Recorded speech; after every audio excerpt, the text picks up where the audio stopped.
Bonjour à toutes et à tous, bienvenue sur Neuroscape. Dans cette vidéo, je vais vous partager un de mes trips avec de la MDMA. Ce récit est une expérience de mon trip, chaque trip est unique et le vécu d'un trip varie de personne à personne. Le set and setting de chaque expérience psychédélique influence profondément le trip.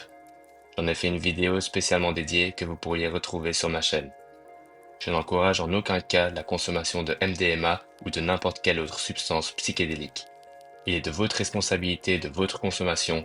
Ce trip a pour seul but informatif, éducatif et de réduction de risques, comme il en suit pour le reste de la chaîne. Je ferai une vidéo spécialement dédiée à propos de la MDMA. Bref, commençons le récit de cette expérience. Ce trip s'est déroulé un soir de printemps, durant un festival de musique juste avant le blocus. J'avais déjà eu plusieurs expériences avec la MDMA, ce qui faisait que je connaissais relativement bien la substance et ses effets. Quelques semaines auparavant, j'avais pu récupérer quelques pilules d'un ami à moi, qui est aussi mon dealer. La pilule en question était une Blue Punisher, réputée pour sa grande pureté en MDMA. Pour cela que je parlerai de MD plutôt que d'ecstasy dans cette vidéo. Mon ami m'avait prévenu, cette pilule n'avait rien à voir avec les tasses classiques. Il fallait donc adapter le dosage, ne pas la prendre comme une pilule standard. J'étais conscient de cet avertissement, mais aussi très curieux de finalement expérimenter cette molécule tant attendue. Concernant le set and setting, j'avais déjà de l'expérience avec la MDMA en soirée et festival. L'environnement d'un festival de musique électronique m'apparaissait comme le lieu idéal, entouré de gens, de sons, de vibrations. Je ne ressentais aucune crainte particulière à l'idée de consommer dans ce cadre. Un dernier détail important, quelques jours avant le festival, j'étais parti à Berlin où j'avais enchaîné 5 nuits de sortie. De retour dans mon pays, j'étais déjà au 3e jour du festival. Autrement dit, mon corps portait une fatigue accumulée. Certes, je bénéficiais cette fois d'un hébergement confortable, pas de camping à gérer, ce qui fait une grande différence. Mais mon organisme n'était pas à son niveau de repos optimal. Cette fatigue allait avoir son importance dans le déroulement de l'expérience. Comme souvent, lors d'un festival, c'est le dernier jour qui appelle à une expérience plus marquante. J'ai choisi ce moment pour prendre de la MDMA. Les jours précédents, je m'étais limité à l'alcool et au cannabis ou à la sobriété, mais sans toucher à la moindre molécule psychédélique ou empathogène. Je voulais aborder cette soirée avec un corps relativement préservé et un esprit disponible afin de vivre pleinement ce dernier acte. Je suis entré seul sur le site du festival vers 16 heures. Bien que des amis étaient présents, j'ai toujours eu cette tendance à explorer les festivals en solitaire, à me laisser guider par le son et par l'instant.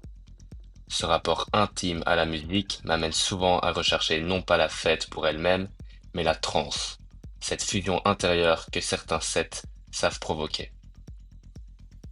Ce festival en question y croise des textures sonores allant de l'expérimental à l'IDM, en passant par la deep house, la dub techno, le UK garage ou encore la minimal techno. Autant de langages musicaux qui, chacun à leur manière, ouvrent des portes vers l'intériorité et l'expérience du dépassement de soi dans mon cas de figure. Vers 18h45, je me prépare à consommer la MDMA. Mon intention initiale était prudente, commencer par un tiers de comprimé, puis en fonction des effets, envisager une rude dose environ 1h30 plus tard avec la moitié de cette première prise.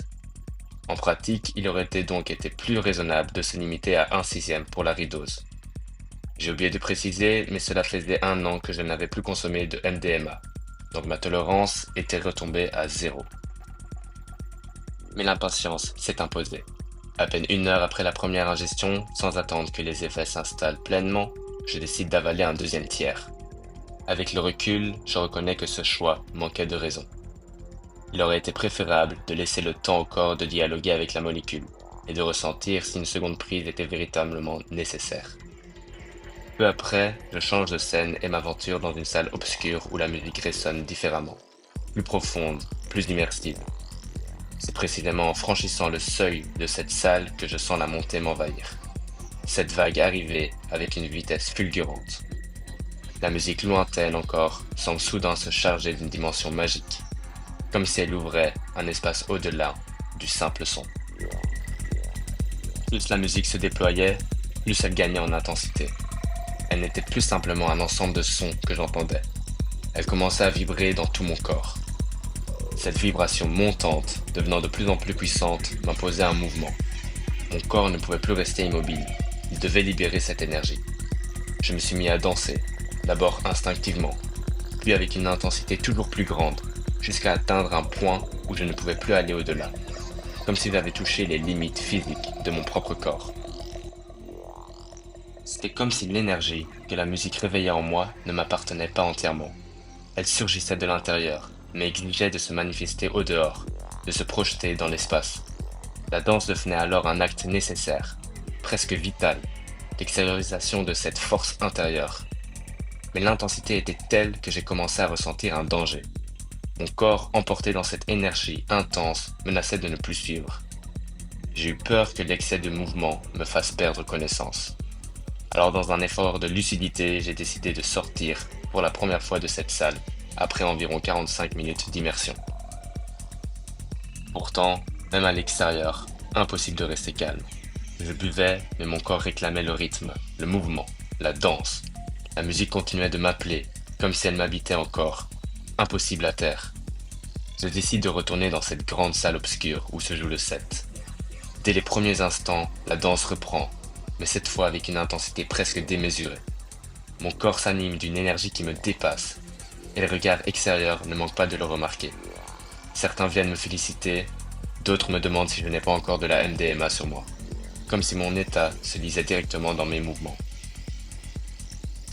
À chaque transition musicale, à chaque respiration du set, je ressens une incapacité à rester immobile. Ce n'est pas un choix, c'est une nécessité. Mon corps ne peut contenir cette force intérieure, il doit l'extérioriser. J'avais la sensation que cette énergie n'était pas uniquement la mienne.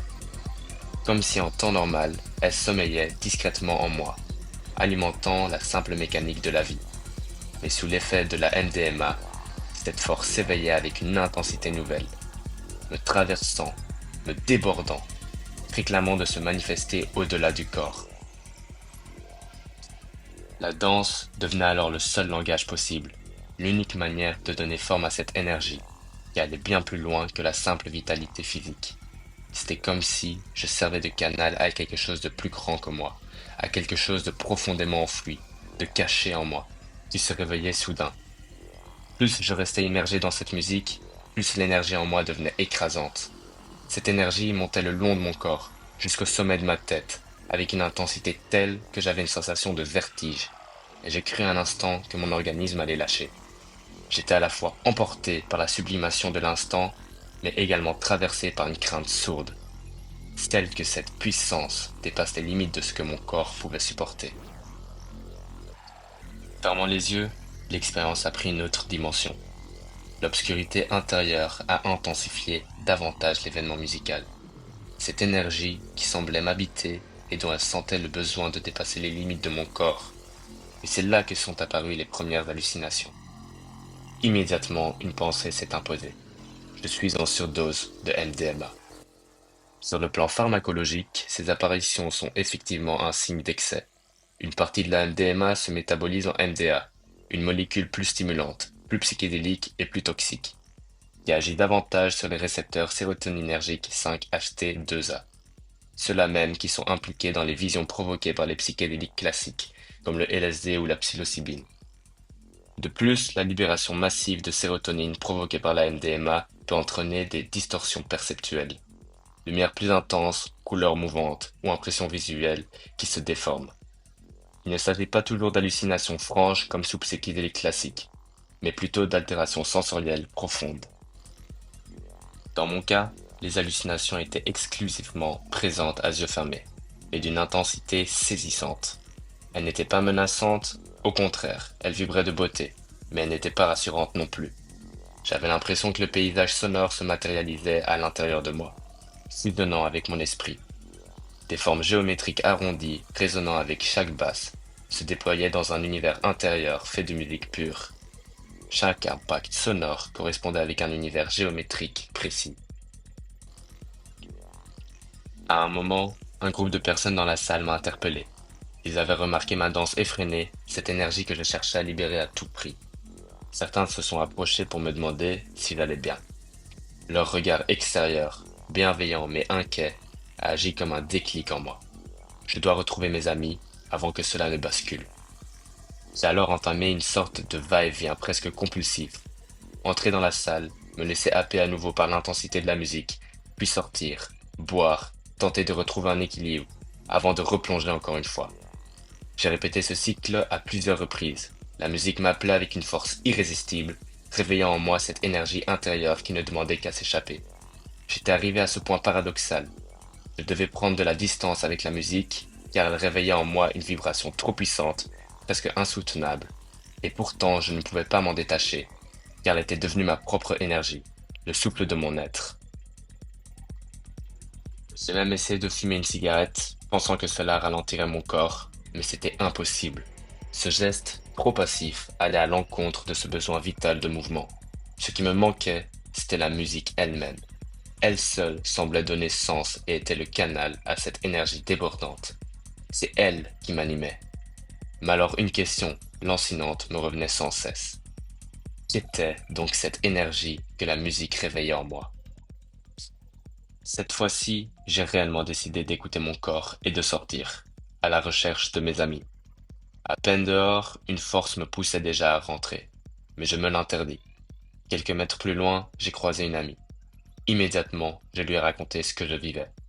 Elle m'a accompagné sur un banc et nous avons discuté calmement une bonne demi-heure. Ce simple échange, ce retour à la réalité partagée, m'a fait un bien fou.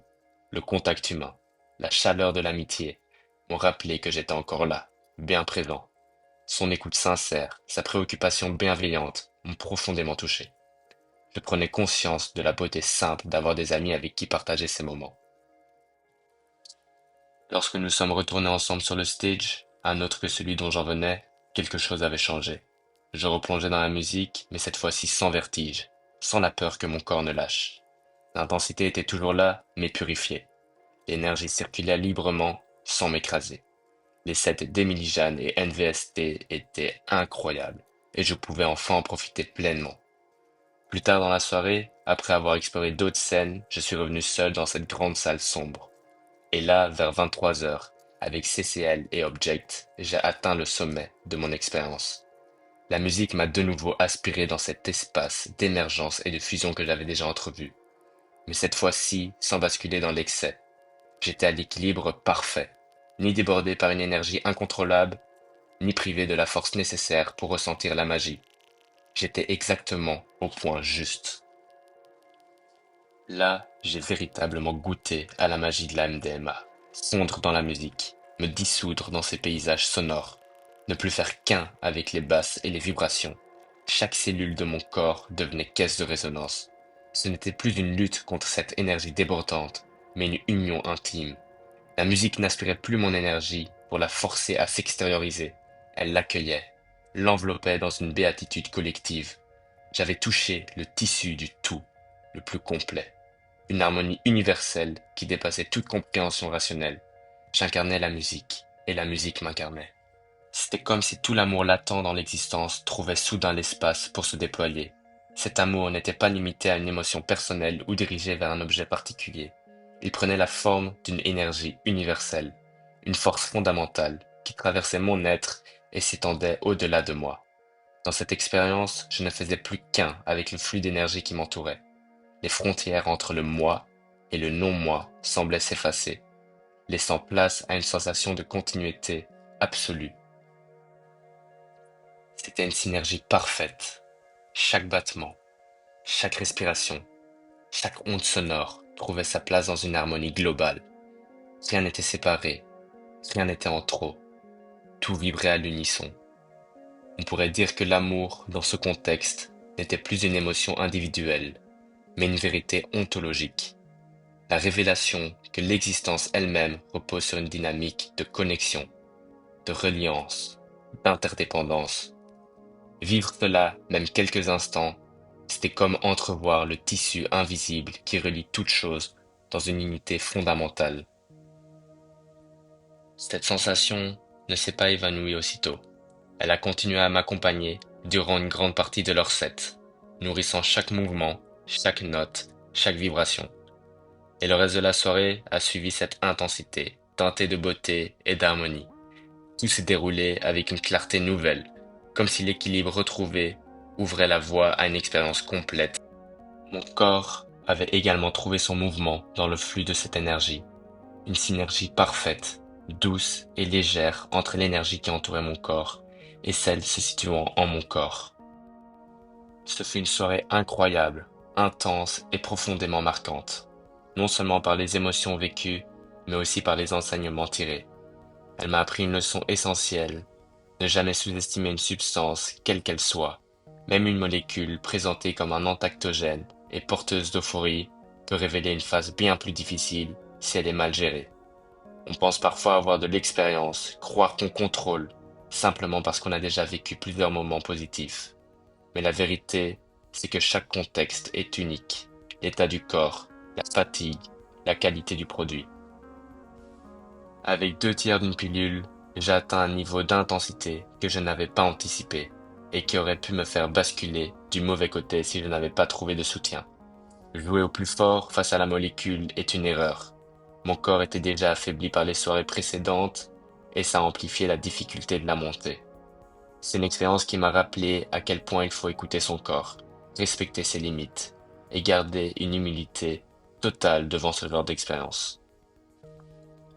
Cela dit, au milieu de ces moments intenses, j'ai aussi découvert quelque chose de profondément précieux. Et j'ai appris à danser, mais pas simplement à bouger au rythme de la musique. J'ai appris à laisser mon corps parler, à exprimer ce que les mots ne peuvent pas transmettre.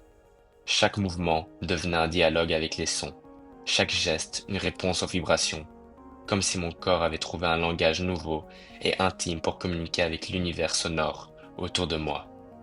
Dans ce sens, on pourrait dire que j'ai acquis un nouveau langage, un langage qui était encore insoupçonné en moi, latent jusque-là, et qui s'est révélé à travers le mouvement et la résonance avec la musique.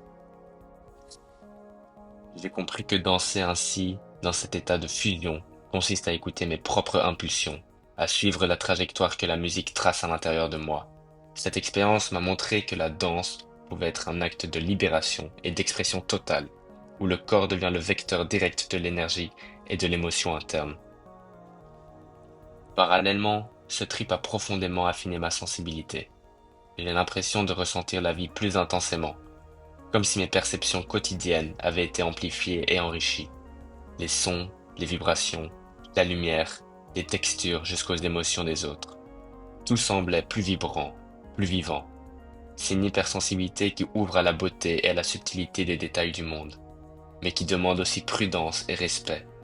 Une intensité trop forte, sans préparation ou soutien, peut devenir écrasante. En résumé, j'en ressors grandi, conscient de mes limites, mais aussi enrichi par la découverte de ces dimensions de l'expérience humaine. Chaque expérience est unique et elle rappelle à quel point le corps, la musique et les sensations sont intimement liés, et combien il est essentiel de les accueillir avec respect et attention.